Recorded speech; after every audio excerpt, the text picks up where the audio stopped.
নমস্কার বন্ধুরা, আজকে আমরা আলোচনা করব কলেজের ভর্তির ফর্ম ফিল আপ পোর্টালে মেল আইডি ওটিপি প্রবলেম। তো আজ 24শে জুন, ঠিক আছে, 2024 আজকে থেকে খুলে গেছে আপনাদের সেন্ট্রালাইজড কলেজ অ্যাডমিশন রেজিস্টার পোর্টালের নাম wbcap.in।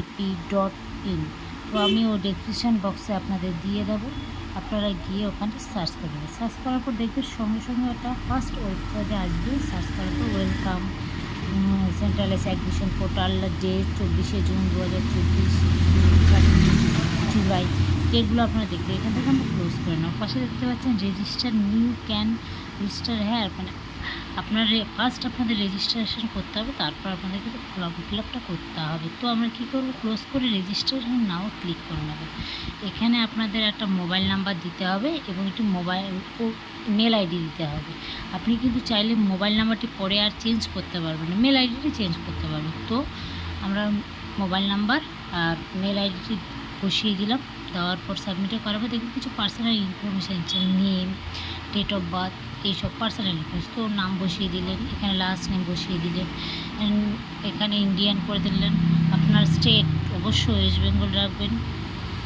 এখান থেকে আপনার ডিস্ট্রিক্ট যেটা সেটা সিলেক্ট করে নেবেন। আপনার gender, date of birth select করে নেবেন। এখান থেকে যে ক্যাটাগরি কি এসসি, ওবিসি, বি, এসটি কী আছেন আপনার সেটা সিলেক্ট করে নেবেন। মোবাইল নাম্বারটা আপনাদের এখান থেকে অটোমেটিকলি থেকে যাবে এবং সেট পাসওয়ার্ড এখানে আর কনফার্ম পাসওয়ার্ড এখান থেকে আপনারা আপনার মন মতো একটি মনের মতো পাসওয়ার্ডটি বসিয়ে নেবেন।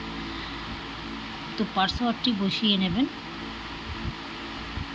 দেখতে পাচ্ছেন। পরে আপনাদের এখান থেকে বলছে মোবাইলে একটি ওটিপি যাবে, সেই ওটিপিটি 6 ডিজিট মোবাইলের ওটিপিটি চলে এসেছে। মেল আইডির ওটিপি একটি আসবে। এখান থেকে আপনারা কোন ক্লাসে, ক্লাস 12 দেবেন, কত সাল পাস করেছেন, এখান থেকে কোন বোর্ড, এখান থেকে রোল নাম্বার, রেজিস্ট্রেশন নাম্বার। এখান থেকে বলছে চুজ ফাইল, আপনার রেজিস্ট্রেশন সার্টিফিকেটের চুজ ফাইল জেপিজি এবং পিএনজি ফরম্যাটের টুইনদের মধ্যে।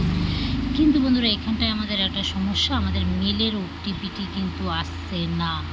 তো আপনারা কী করবেন, যতক্ষণ মেলের ওটিপি না আসবে আপনারা রেজিস্ট্রেশন কমপ্লিট করতে পারবেন না। রেজিস্ট্রেশন কমপ্লিট না করলে আপনারা ফর্মটি ফিল আপ করতে পারবেন না। তো এটা একটা টেম্পোরারি সমস্যা। আশা করছি শিক্ষা দপ্তরের কাছে এটা খুবই শীঘ্রই দেখতে পাবে এবং খুব সম্ভব তাড়াতাড়ি সলভ করে দেবে। এটা নিয়ে আপনাদের চিন্তা বা ঘাবড়ানোর মতো কিছু নেই। আপনারা ভাবছেন সবাই ফিল আপ করে নিচ্ছে, আমি করতে পারছি না, সেটা না কোনো চিন্তা নেই, 2-1 দিনের মধ্যে এটা ঠিক হয়ে যাবে। চলুন, যদি আমার এই ভিডিওটা আপনাদের ভালো লেগে থাকে প্লিজ লাইক করে দেবেন, পাশে থাকা বেল আইকনটি ক্লিক করে দেবেন, সাবস্ক্রাইব করে দেবেন। Thank you.